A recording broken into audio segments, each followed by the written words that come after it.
Semester 4 ની અંદર સૌથી પહેલા સિલેબસ ડિસ્કશન લઉં છું આજે. તો જે આપણા પ્રેક્ટિકલ સબ્જેક્ટ જે મારા સબ્જેક્ટ્સ છે એ બધા જ સબ્જેક્ટનું આજે આપણે ડિસ્કશન લેવાના છીએ, રાઈટ ને? તો મારા 3 સબ્જેક્ટમાં સૌથી પહેલો મારો સબ્જેક્ટ છે પડતરના હિસાબો 2. આની અંદર ટોટલ આપણા 4 ચેપ્ટર્સ છે. પહેલા ચેપ્ટરનું અગર વાત કરીએ તો ચેપ્ટરનું નામ છે એકમ પડતર. હવે આપણી સેમ 3 માં પણ વાત થયેલી છે કે પડતરના હિસાબો એટલે શું કહે છે.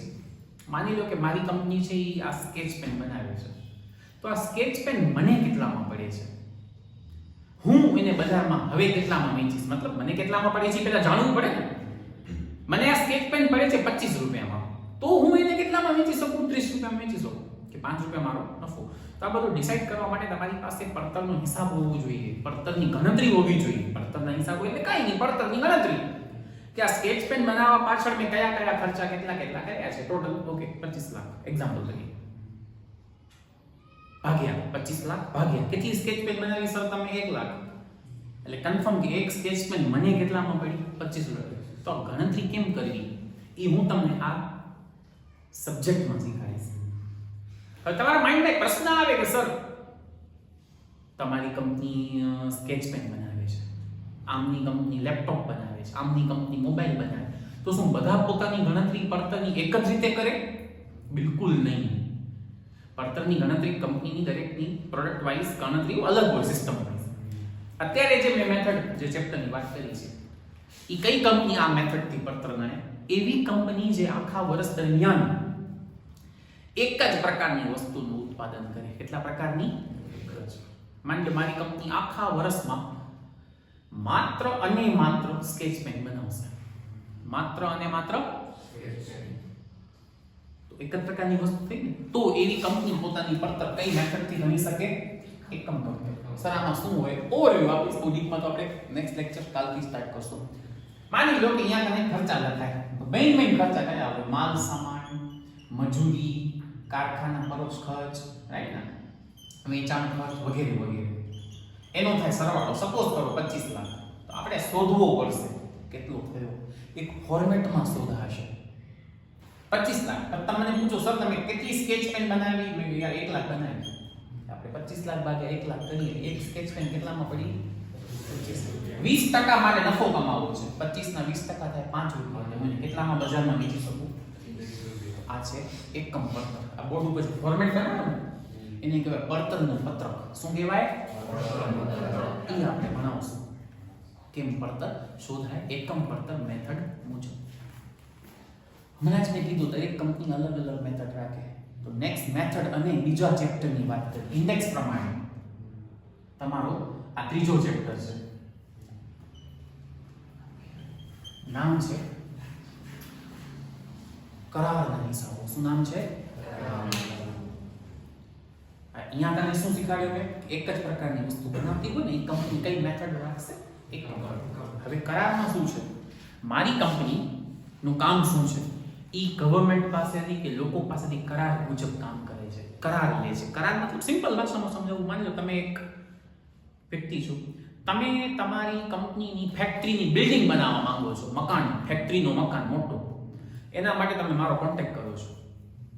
મારો કામ શું છે? હું તમારા કરાર મુજબ તમને મકાન બનાવી દઈશ. રાઈટ?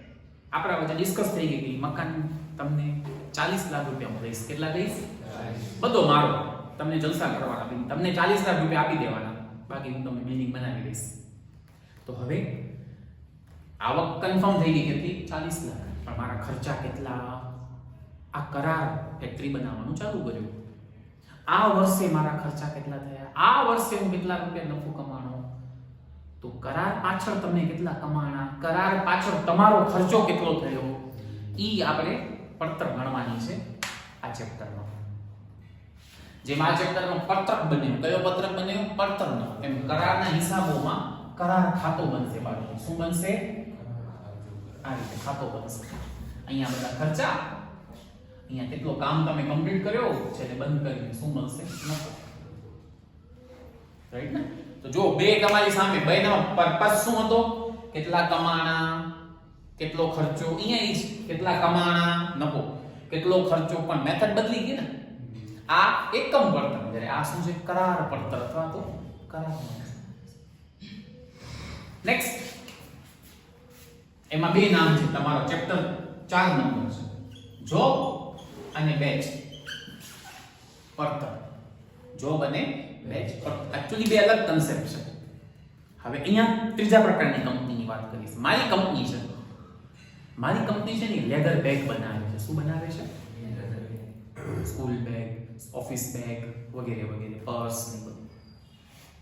હવે મારી કંપનીની સ્ટાઇલ આમ છે, કસ્ટમર જેવો ઓર્ડર આપે ને ત્યારે હું ઈ પ્રકારે ઉત્પાદન કરી આપીશ. માની લો એક કસ્ટમર છે મિસ્ટર મહેશ, એને મને ઓર્ડર આપે કે સર અમને 1000 વોલેટ પર્સ જોઈએ છે, બધા બ્લેક કલરની જોઈએ છે, બધા ઉપર અમારી કંપનીનું XYZ નામ લખેલું હોવું જોઈએ. તો હવે હું એના માટે 1000 પર્સ ઈ પ્રમાણે બનાવીશ. માની લો આ ભાઈનો ઓર્ડર આવ્યો કે સર મને 300 પર્સ જોઈએ છે, આ કલરની ને આ ડિઝાઇનની, તો એના માટે બનાવીશ. તો જ્યારે કંપની કસ્ટમર ની રિક્વાયરમેન્ટ મુજબ, કસ્ટમરના ઓર્ડર મુજબ કામ કરે, તો એવી કંપની પોતાની પડતર કઈ મેથડથી ગણશે? જોબ પડતર. ઓન્લી જો બેચ અલગ મેથડ છે. કઈ મેથડ? જોબ. સેમ એમાં પણ લગભગ પડતરનું પત્રક જ બનશે, પણ એ હેડિંગ આમાં પાસે કરાર 401 જોબ, સોરી જોબ 401 નું પત્રક. આપણે નામ આપી દઈએ કે આને 300 પર્સનો ઓર્ડર આપ્યો છે ને એનું નામ શું? જોબ 401. અને 1000 નો આપ્યો છે જોબ 402, લાઈક ધેટ. દરેક કસ્ટમર માટે અલગ પડતર બનાવશે. સમજી ગયા? આ મેથડ. અને આનો કઝિન બ્રધર શું નામ? બેમાં ફરક આમ મોટો છે. જોબમાં શું મેં કીધું? કસ્ટમર ઓર્ડર આપશે એ પ્રમાણે બનાવીશ. જ્યારે બેચમાં શું છે ખબર છે? માર્કેટની રિક્વાયરમેન્ટ મુજબ ઉત્પાદન કરીશ. કોની? બેસ્ટ એક્ઝામ્પલ દવા બનાવતી કંપનીઓ. કઈ કંપનીઓ આ મેથડ રાખે છે? દવા બનાવતી. અત્યારે શું સીઝન હાલે છે? શિયાળો, વિન્ટર. વિન્ટરમાં શું ઇશ્યુ થાય? કફ, ખાંસી, ઉધરસ, તાવ. તો એ પ્રમાણે ઉત્પાદન કરીશ 2 મહિના 3 મહિના પછી સીઝન શું આવી જશે? તો કે સર ઉનાળો. એ પ્રમાણે સમજી ગયા? તો માર્કેટની ડિમાન્ડ અને નીડ પ્રમાણે ઉત્પાદન કરતી કંપની પોતાની પડતર કેમ ગણશે? બેચ ગણશે. અહીંયા બનશે તો શું? પત્રક. આજ પડતરનો પણ સિસ્ટમ થોડી બદલી જશે. ચારે મેથડ. કેટલી મેથડ બનાવી? શીખાડી. એકમ પડતર, કરાર પડતર, જોબ પડતર, બેચ પડતર. ચેપ્ટર કેટલા થયા? 3. ચોથો ને છેલ્લો ચેપ્ટર આપણા આ સબ્જેક્ટમાં એ ઇન્ટરેસ્ટિંગ કન્સેપ્ટ છે. ઇન્ડેક્સ પ્રમાણે, સિલેબસ પ્રમાણે બીજો નંબર ચેપ્ટર. આ પહેલો, આ ત્રીજો, આ ચોથો અને આ બીજો. પહેલા હું સામાન્ય જ્ઞાન આપી દઉં. ભારતની દરેક કંપનીને શું બનાવવા પડે છે? નાણાકીય હિસાબો. કયા હિસાબો? તમે બોલપેન બનાવતા હો કે બીજા પાસેથી જથ્થાબંધ ખરીદ લઈ અને વેચતા હો, સમજાવવાનો મતલબ તમે ઉત્પાદન કરો છો કે નથી કરતા, ભલે તમે કંપની છો તો તમને ફરજિયાત શું બનાવવું પડશે? ગમે એ થાય નાણાકીય હિસાબો ફરજિયાત. અને જો તમે ઉત્પાદન કરતી કંપની છો, કઈ કંપની? તો નાણાકીય હિસાબોની સાથે તમને શું બનાવવા પડે? પડતરના હિસાબ બનાવવા જ પડે. માની લો મારી કંપની છે સ્વસ્તિક પ્રાઇવેટ લિમિટેડ. ઓકે, મારી કંપની છે બેગ બનાવે છે અને વર્ડ બોલ્યો કંપની, એટલે પહેલા તો આ તો ન છૂટકે બનાવવા જ પડે નાણાકીય હિસાબોને. હું બોલ્યો કે કંપની બેગ ઉત્પાદન કરે છે, મારે આ પણ બનાવવા પડે. હવે વાત શું થાય? નાણાકીય હિસાબોમાં નફો શોધવા આપણે શું બનાવીએ? અને પડતરના હિસાબોમાં શું બનાવીએ? અરે પડતરના પત્રક. માની લો મારી કંપની આ મેથડથી પડતર બને છે, આપણે શું બનાવીશું? પડતરનું પત્રક. અચ્છા, આમાંય નફો છે કેટલો? 3 લાખ. આમાંય નફો છે, પણ નફો કેટલો છે? 180. અચ્છા, બેમાં અલગ જ હોય, કઈ ખોટું નથી, સાચું જ છે. અને અલગ હોયનું કારણ છે અહીંયા કને તો ઘણી બધી વસ્તુ લખાય છે, અહીંયા તો માત્ર ઉત્પાદનથી સંબંધિત વસ્તુ જ લખાય. નફા તો અલગ જ હોય. હવે આ ચેપ્ટરનો કન્સેપ્ટ શું છે? પહેલા તે ચેપ્ટરનું નામ શું છે? નાણાકીય હિસાબો અને પડતરના હિસાબોની મેળવણી ચેપ્ટરનું નામ છે. હવે તમને કન્સેપ્ટ સમજાશે. આપણે આ ચેપ્ટરમાં કરવાનું શું છે? નાણાકીય હિસાબોનો નફો અને પડતરના હિસાબોનો નફો અલગ છે. 110% અલગ છે. તમને એના કારણ શોધવાના છે. શું શોધવાના છે? અને લખવાના છે, રીઝન્સ બતાવવાના છે પત્રકમાં કે ભાઈ શું કામ નફા અલગ છે. આ ચેપ્ટરનો કન્સેપ્ટ છે. એટલે ચેપ્ટરનું નામ શું છે? જુઓ, મેળવણી. કે ભાઈ મેળવો તો આ બે અલગ શું કામ છે? This is the last chapter. તો બોર્ડ ઉપર 4 ચેપ્ટરનો વાત થઈ. જે 4 ચેપ્ટર કોના છે? પડતરના હિસાબો. ક્લિયર? ચલો, વિધાઉટ વેસ્ટિંગ ટાઈમ આપણે ડિસ્કસ કરશું ધંધાકીય હિસાબોના 4 ચેપ્ટર.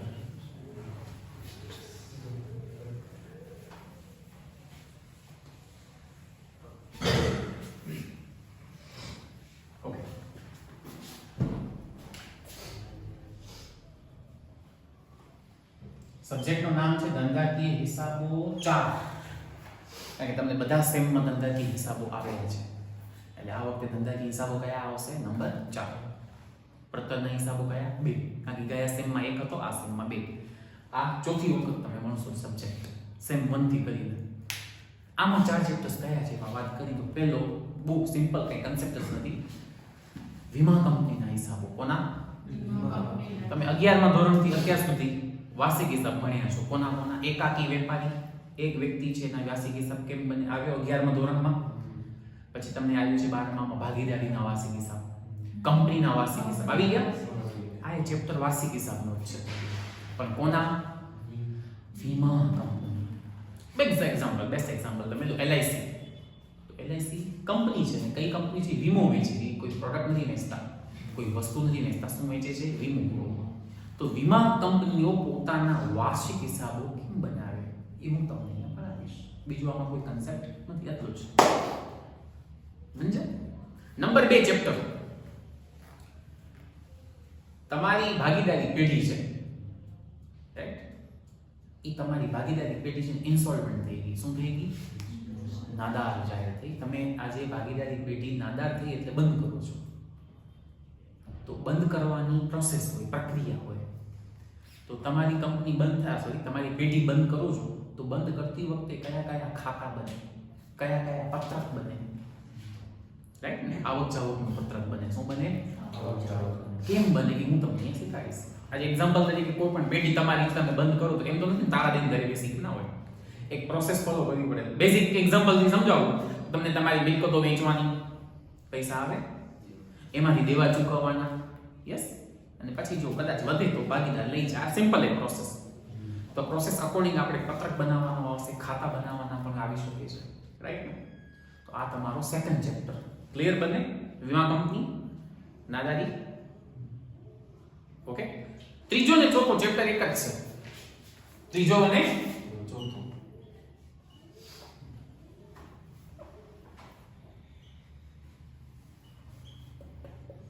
નામ છે, બેનું નામ પણ સેમ છે, સેવા પડતર. 1 અને 2. પહેલા તો સેવા પડતર શું છે? એકચ્યુઅલી ઓનેસ્ટલી કહું તો ચેપ્ટર પડતરના હિસાબોનો છે. નાખી કેમાં લીધો છે? ધંધાકીયમાં. પહેલા તો શું છે કન્સેપ્ટ? પડતરના હિસાબોમાં હું ભણાવી કયા કયા ગયો? સેવા પડતર, એકમ પડતર, કરાર પડતર, જોબ પડતર. શું સમજાયું? કે દરેક કંપની અલગ અલગ ધંધો કરતી હોય, અલગ અલગ મેથડ પોતાની રાખે. એમ જે કંપની સર્વિસ પ્રોવાઈડ કરે છે, શું પ્રોવાઈડ કરે છે? સેવા આપે. તમે એક એક્ઝામ્પલથી સમજાવો તો એક્ઝામ્પલ તમને જે સિલેબસમાં જ દઉં છું. માની લો મારી કંપની છે ટ્રાન્સપોર્ટેશનનો ધંધો કરે છે. કોનો? મતલબ મારી બસ છે, મારી ભુજથી, એક્ઝામ્પલ તરીકે ભુજથી માતાના મઢને ભુજ ફરે છે. રોજ 3 ફેરા કરે છે. માની લો કેટલા રોજના? પેસેન્જર લઈ જાય, મૂકે, ઉમાંથી લઈ આવે, લાઈક ધેટ. તો આ પ્રકારનો ધંધો કરતી કંપની હોય તો પોતાની પડતર કેમ ગણે એ હું તમને અહીંયા બનાવીશ. આજે બસ છે તો બસ ચલાવવાના ખર્ચામાં શું શું આવે? ડીઝલ, પેટ્રોલ, ઓઇલ, ટાયર, ટ્યુબના ખર્ચા, ડ્રાઈવરનો ખર્ચો, કંડક્ટર ખર્ચો, ઘસારો, વીમા, ટેક્સ હોય એ બધા લિસ્ટ આપણે બતાવશું. ભાગ્યા કેટલા કિલોમીટર બસ ખાલી છે? ભાગી નાખીએ આપણે ખબર શું પડશે 1 કિલોમીટરનો ખર્ચો. હું આ શું ખબર પડતી હતી એક વસ્તુનો, એક બોલપેનનો ખર્ચો કેટલો ત્યાં. અહીંયા શું ખબર પડશે 1 કિલોમીટરનો ખર્ચો. આ હું તમને અહીંયા બનાવીશ. હવે સેવા પડતર 1 માં કોના સમાવશે?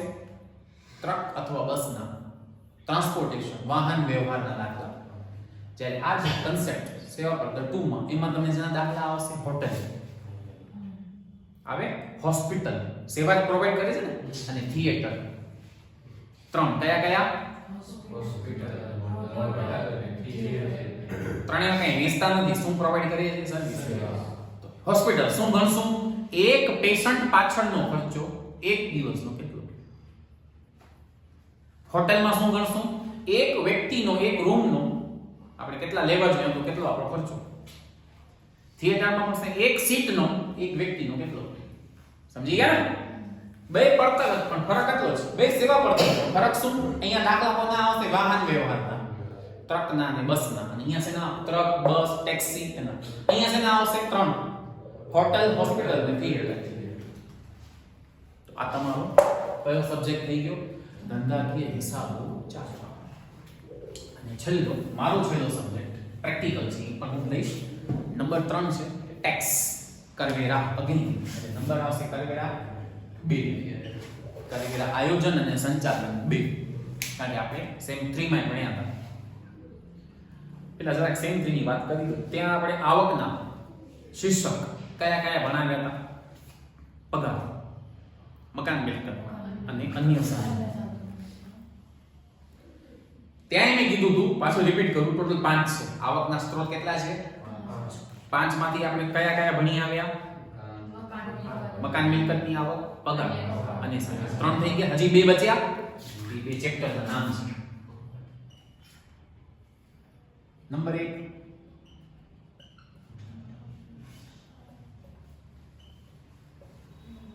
ધંધા વ્યવસાયનો નફો કે નુકસાન છે. અને બેનો મતલબ શું? પેલું તો બહુ બેઝિક છે. તમે કોઈ ધંધો કરો છો, વોટ એવર બિઝનેસ કે પ્રોફેશન, સ્વસ્તિક પ્રોફેશનમાં આવે. તમે કપડાનો ધંધો કરો છો, તમારો ધંધામાં આવે. કપડાના ધંધામાંથી તમને આ વર્ષે કેટલો નફો થયો છે એ ગણતરી થશે. ઇન્કમ ટેક્સ મુજબ નફો કેટલો એ ગણતરી થશે. કેમ થશે હું શીખવાડીશ. એના ઉપર ટેક્સ ભરાય. એના ઉપર શું ભરવું પડે? ટેક્સ. એક ફિક્સ ફોર્મેટ છે, સિમ્પલ ફોર્મેટ છે. નફો કેમ શોધાય એનો? નહીં, ધંધાનો કરવેરા પ્રમાણે નફો કેટલો હોય શોધશું એટલે ખબર પડી જાય કે ભાઈ આના ઉપર ટેક્સ ભરવો પડશે. બીજો ચેપ્ટર પણ બહુ લાઇટ છે સમજવામાં. ચેપ્ટર બંને મોટા છે. આ ચેપ્ટર 2 વીક હાલશે, એટલો મોટો ચેપ્ટર છે. 15 દિવસ, બહુ લેન્ધી ચેપ્ટર છે. થોડોક શોર્ટ છે, હાર્ડલી 5-6 લેક્ચર. કન્સેપ્ટ શું છે હું સમજાવું. માની લો કે મારા પાસે એક મકાન હતો. એક મકાન મેં લીધો તો સપોઝ કરો એક્ઝામ્પલ તરીકે 5 લાખમાં. આજથી અમુક વર્ષો પહેલા એ મકાન મેં આજે વેચ્યો 30 લાખમાં. તો 5 લાખનું મકાન કેટલામાં વેચ્યો? કેટલો નફો દેખાય છે? 25 લાખ નફો છે, પણ એમાં મારો લાખ રૂપિયા ખર્ચો થયો દલાલીનો, દસ્તાવેજનો. બોલો હવે નફો કેટલો બચ્યો? 24 લાખ ઉપર ટેક્સ ભરવો પડે. તો તમે તો વિચાર કરી શકો 24 લાખ ઉપર ટેક્સ. રિલેક્સ. પહેલા હું બોલતો તો, ફરીથી બોલું છું, ગવર્નમેન્ટ તમને લૂંટવા બેઠી નથી. અકોર્ડિંગ ટુ ગવર્નમેન્ટ તમે આ 24 લાખમાંથી નફામાંથી જો નક્કી કરેલી જગ્યાએ રોકાણ કરશો ને તો નફો ટેક્સ ફ્રી થઈ જશે. તમે કે સર એક્ઝામ્પલ એક આપું છું, આમ તો ઘણા બધા છે, ઘણા બધા કપાતો છે. શું છે વર્ડ બોલ્યો? હવે હું બોલીશ કલમ 54 મુજબ કપાત છે. કલમ 54 કે ભાઈ તમે મકાન વેચ્યો, એ રકમમાંથી નફામાંથી જો તમે નવો મકાન લેશો તો ટેક્સ નહીં ભરવો પડે. કેટલો નફો તમારો આવ્યો? 24 લાખ. એ 24 લાખમાંથી મેં મકાન લઈ લીધું નવી જગ્યાએ. મારો ટેક્સ કેટલો? કારણ કે મારો નફો જીરો, આવક કેટલી? જીરો. 24 લાખ પૂરેપૂરા વપરાઈ ગયા એક જગ્યાએ. નક્કી કરે તો તમે એમ કહો કે 24 લાખમાંથી એક મોબાઈલ લીધો અને 10-15 લાખની કાર લીધી ને 2 લાખના 2 મોબાઈલ એમ ના તો ટેક્સ 24 લાખ ભરવો પડશે. 24 લાખ નક્કી કરેલ જગ્યાએ રોકાણ થઈ શકે અને એ કરો તો ટેક્સ જીરો થશે. આને કહેવાય ટેક્સ પ્લાનિંગ. હમણાં રિસેન્ટલી જ મારું પ્રેક્ટિકલ એક્ઝામમાં મારા એક રિલેટિવે જૂનો પ્લોટ વેચ્યો. શું વેચ્યો? એને 20 લાખ રૂપિયા નફો થયો. કેટલો નફો થયો? 20,000. ટેકનિકલી ટેક્સ આવે એમણે મને પૂછ્યું કે ભાઈ શું રસ્તો છે, તો સમજાવીશ તમને બનાવવાનો. પ્લોટ વેચો ને તમને ટેક્સમાં બચવું હોય, ટેક્સ પ્લાન કરવું હોય તો એક જ રસ્તો છે લીગલી. ઇલીગલ તો માણસો કરે જ છે ને છુપાવી નાખે, બતાડી જ નહીં. લીગલી એક જ રસ્તો છે, તમને બોન્ડ લઈ લેવાના. શું લઈ લેવાના? ગવર્નમેન્ટે નક્કી કરેલા છે બે, NHAI છે, RECL છે, ઓકે ને, રેલવેના બોન્ડ છે, બોન્ડ લઈ લેવો. તો મેં એમને 20 લાખ રૂપિયાના બોન્ડ લેવડાવી દીધા. એટલે પહેલા તો 20 લાખ ઉપર ટેક્સ કેટલો થઈ ગયો? 0, કારણ કે એમને 20 લાખ રૂપિયા નક્કી કરેલ જગ્યાએ રોકી નાખ્યા. અચ્છા, હવે તમે કહેશો ફાયદો? બે ફાયદા મોટા. નંબર 1, ટેક્સ કેટલો? નકર એમને 20 લાખ ઉપર 3.5 થી 4 લાખ રૂપિયા ટેક્સ ભરવો પડે. 20 લાખ ઉપર ટેક્સ ભરવો પડે ને, એ 0 થઈ ગયો ટેક્સ. બીજો ફાયદો, 20 લાખ રૂપિયા જે બોન્ડમાં રોક્યા, ઈ બોન્ડ ઉપર 5.5% વ્યાજ મળશે. કેટલા? 5.25%, લગભગ 1 લાખ. ફાયદામાં ટેક્સ 0 ને કમાશે ને લીગલ. કર ચોરી ન કરી, કર આયોજન કર્યો, આને કહેવાય કરવેરાનો આયોજન. તો ઇન શોર્ટ આ બધું તમને ભણાવીશ ચેપ્ટર મૂડી નફા. યસ.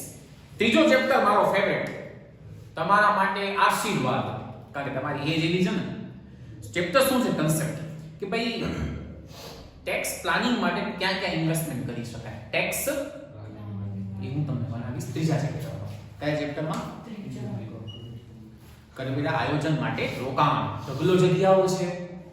હમણાં 2-3 એક્ઝામ્પલ દઉં. તમે એક કામ કરો, 2.5 લાખ રૂપિયા SBI માં FD માં નાખી દો 5 વર્ષ માટે. કેટલા? 7.5% વ્યાજે મળશે અને 2.5 લાખ રૂપિયા ટેક્સ ફ્રી થઈ જશે. તમે તમારા નામે LIC લઈ લો, મેડિક્લેમ લઈ લો. તમારા ઘરમાં નાની બેબી હોય, તમારા ફાધરની, તમારી બેન છે નાનકડી, માની લો એક્ઝામ્પલ તરીકે, કોઈના ઘરે પણ નાની બેબી છે, 11-12 વર્ષ પહેલા લગભગ હાલે છે, તો 11-12 વર્ષની થાય એના પહેલા એના નામે સુકન્યા સમૃદ્ધિ યોજનામાં ખાતો ખોલાવી નાખો. એમાં રકમ તમે નાખો, એ ટેક્સ ફ્રી છે. નેશનલ પેન્શન સ્કીમમાં ખાતો ખોલાવી નાખો. તો આ બધું ભણાવીશ તમને, બહુ ભયંકર ઇમ્પોર્ટન્ટ. તમે બીજા 15 જણાને સલાહ આપી શકશો, જેમ મેં મારા રિલેટિવને સલાહ આપી. યસ ને? બહુ પ્રેક્ટિકલ છે ચેપ્ટર. તો આ હું તમને ભણાવીશ થોડમાં. અને લાસ્ટ ચેપ્ટરમાં 2 ટોપિક છે. અમુક ટર્મ્સ છે કે ભાઈ એડવાન્સ ટેક્સ કેમ ભરાય, TDS કોને કહેવાય, આ એક ટોપિક. અને બીજો ટોપિક છે ટેક્સ ઓથોરિટી, કરવેરાના સત્તાધિકાર. સત્તામાં કોણ છે કરવેરા? મતલબ સમજાવો. આ તમારી સાથે કઈ ચીટિંગ થઈ કે તમને એમ લાગુ કે આને મારી સાથે ખોટું કર્યું, તમે ક્યાં જાઓ? પોલીસમાં. ટેક્સ ડિપાર્ટમેન્ટે તમારી સાથે કંઈ ખોટું કર્યું, તમે ક્યાં જશો? તો હું તમને ભણાવીશ કે ભાઈ જો તમે ટેક્સમાં કંઈ તમારી સાથે ખોટું થયું, તમે ઇન્સ્પેક્ટરને અપીલ કરી શકો. શું કરી શકો? એ ન માને કે ક્યાંય તમને લાગે કે ના આ ખોટું કરે, તો એની ઉપર આવે કમિશનર. સમજી ગયા ને? એમ ધીમે ધીમે આગળ આખી બોડી આવે કે સૌથી ઉપર આ, પછી આ, પછી આ, પછી આ.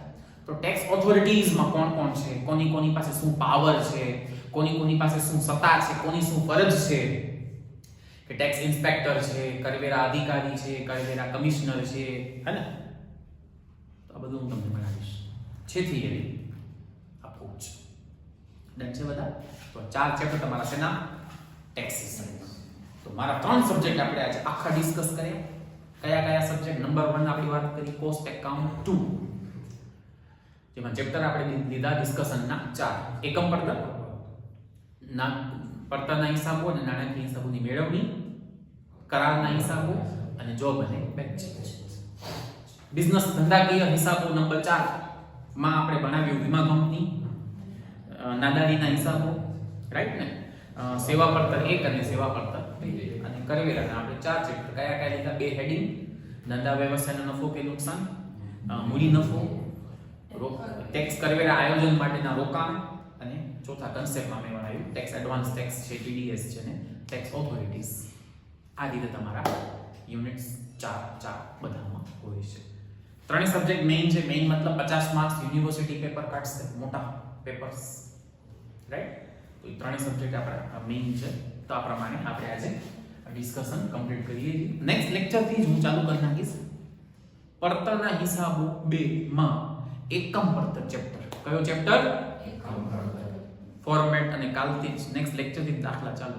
ઓકે, ચલો આટલું રાખીએ છીએ આજના લેક્ચરમાં. મળીએ નેક્સ્ટ લેક્ચરમાં. Till then